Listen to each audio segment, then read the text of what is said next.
I just wanted to say it's great to be here representing the CCHA, and then also I just want to say it's appreciative for the way North Dakota handles their business when they host a regional. They're dialed. The ice sheet was great today, and from the time that we've gotten here, they take care of us very well. To be at a regional with two other Minnesota teams and Canisius is an opportunity that we were hoping we'd have when we started this season. And so we're looking forward to trying to find a way to survive and get to Saturday and have an opportunity to extend our season. But we're excited to be here and look forward to the challenge. Thank you, Coach. With that, we'll open up to questions for the student athletes.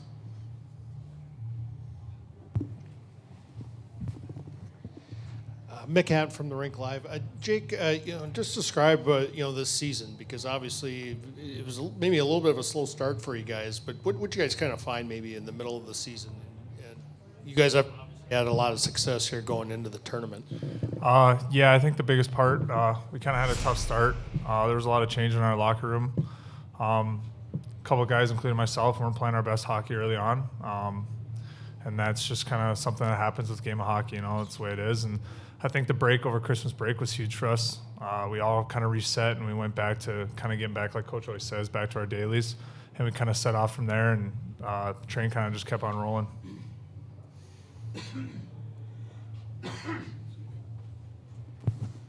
Kevin Dudley with the Mankato Free Press. For Cade, I know you're coming off a Saturday game that was pretty emotional, and this Thursday is a quick turnaround, pretty similar to last year with maybe a crazier game and a quicker turnaround further away. But do you feel like going through that last year has kind of prepared you for what this quick turnaround is like right now? Yeah, it's definitely a quick turnaround, especially that we've been playing Saturday, not Friday, the previous 2 weekends. But I think just this whole group, we're ready for anything. I mean, challenges we've came up, Jake was just saying, the ups and downs we've had this season, we've just kind of had to been ready for everything. So, we got to be ready to go Thursday. Jess Myers from the Rink Live. For both of you guys, after Pittsburgh, after Boston, how much does that put just kind of a hunger in your gut to end every year at the Frozen Four? And what was fun about those previous two trips? Yeah, I mean, that's why we play, to make it to the Frozen Four, and not only make it there but win it. We've been lucky enough to, I shouldn't say lucky enough, I thought we've earned it as a group the previous 2 years making it there. But last year we came up one period short, and we're definitely hungry. Yeah, kind of go off what Borch said. We definitely came off one period short last year. I think last year stings a little more than our freshman year. I think my freshman year, it was a little more wide-eyed going into the tournament. I think last year we were more sure with ourselves and knew that we could handle any task and get the job done. I think it's just going to be the same with our experience this year.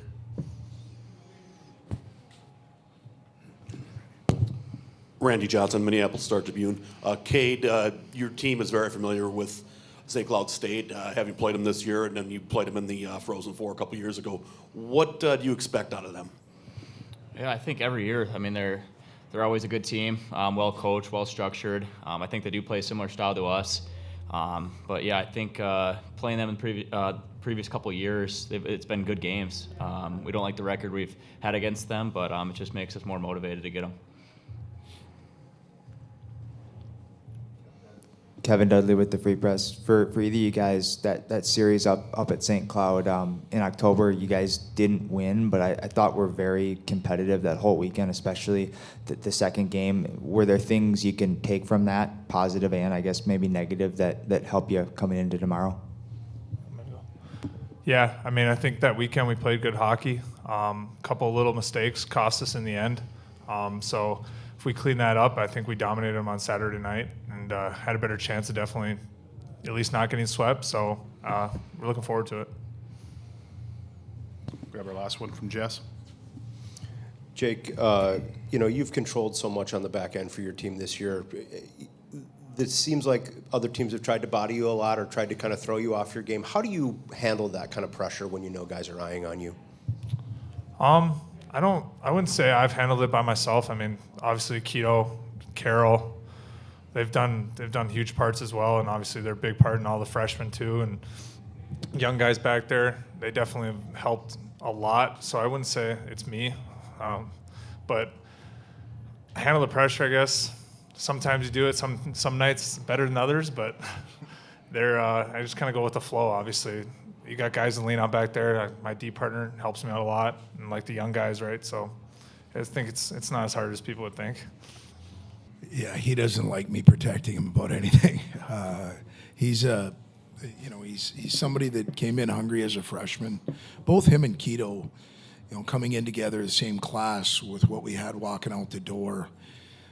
They were thrown into the deep end with ankle weights as freshmen, and they were expected to log major minutes and responsibilities, whether that was killing penalties or being a part of our power play. And they've just continued to develop over the summers, and then they're standing inside that locker room. And so Jake does a really good job, and so is Keto, but I know you're mentioning more Jake.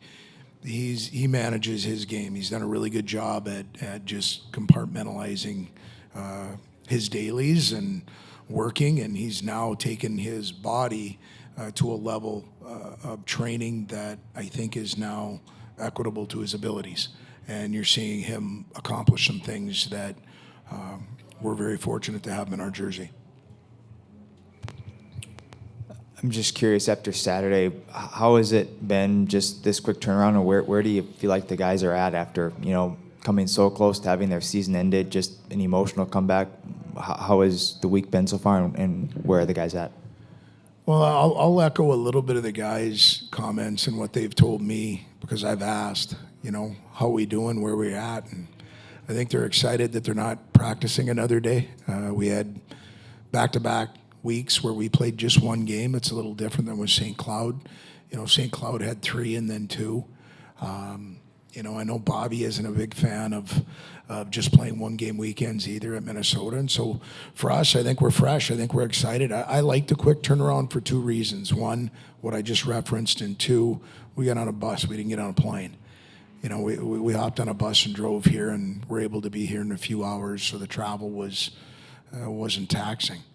So I think it's great that we're turning around and playing on Thursday in a place that we could drive to. Mike, I heard that David Cillier got a little bit banged up in the last game. What's his status, and how's he doing? All good. He's good. Yep.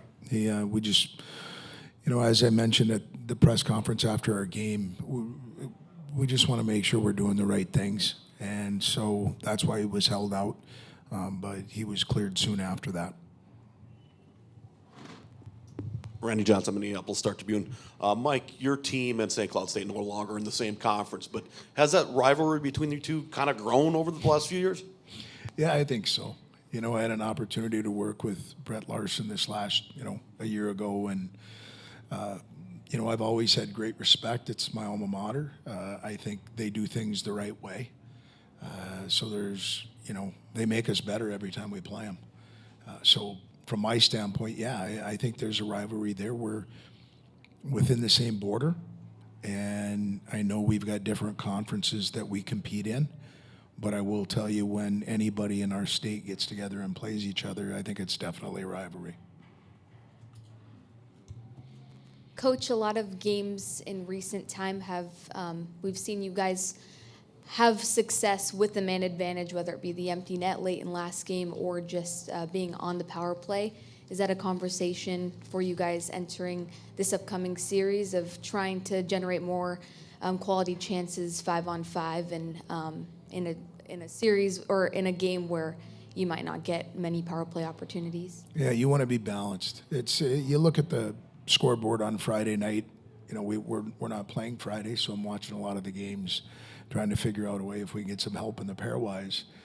And 1-goal games, overtime games, multiple overtime games. It's hard to score at this time of the year. And so we'll take them any way we can get them. If it's on the power play, if it's shorthanded, it's 5-on-5. We had a couple of fortunate bounces on Saturday night towards the end of the game. That's this time of year. It's hard. You're going to have to earn it if you want to move on at this time of the season.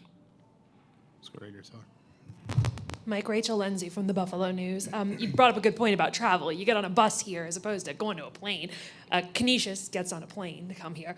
But from a coaching perspective, from a team perspective, what's the biggest difference between taking the bus and flying somewhere? What's the impact? What's the tax on a team? Well, I can say this, that selection Sunday when it happens, and if you are not already solidified into the tournament, and even if you are, you find out where you're going. Well, simple logistics are difficult to put together a group of, 25 plus players, staff, administrators, other people that want to go, to be able to get that executed and turned around. Like I said, potentially we left on Tuesday.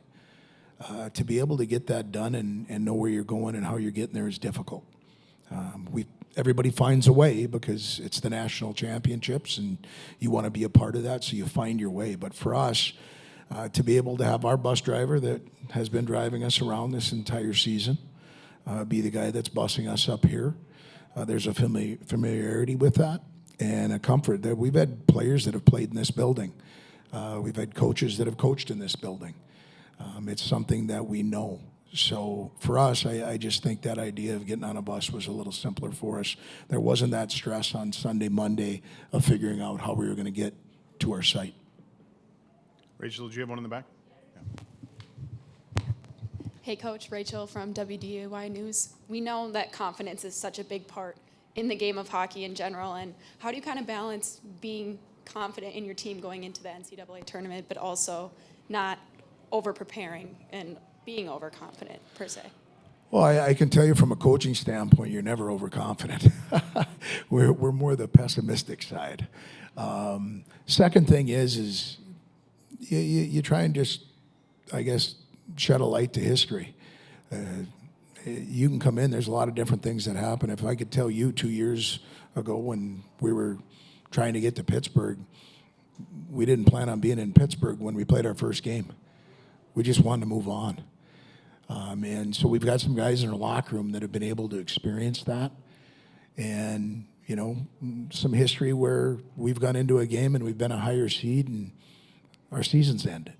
So, there's so much respect. When you look at the parity of college hockey right now, all the teams that were trying to get into this tournament to begin with, some of the teams that got in, us included, that didn't have a guarantee of being here, when you've been playing games that you either win or you go home, it humbles you in a hurry. So our expectations are St. Cloud's trying to get to Saturday just like we are. Believe they're going to be as committed as we are to it, because I know the guys that are coaching that team and the players that are in that locker room. That's what's great about this tournament. I think it's a challenge, and it's one that we give the respect that it's due. All right, we'll go down to Jess to take us home. Mike, when I asked the players about previous Frozen Fours, the same sentence came out of both their mouths, one period away. I mean, we all know how last season ended. How much has that theme kind of been a driving force for your team this year? You know what, Jess, when we were close to 500 at Christmas, we weren't having any conversations about Frozen Fours. So to be honest, not much at all. We've been, I would say the strength of this group over the second half has been, and they mentioned it, was their dailies. They focused on what they were able to control. And because they did that, that allowed us to build a week, which then allowed us to build a Friday into a Saturday and then turn the page and start it over again. And this group's been doing that from the time they got back from Christmas, and the focus has been on that, and that's why we've gotten to where we've gotten to, and we're going to stay that way.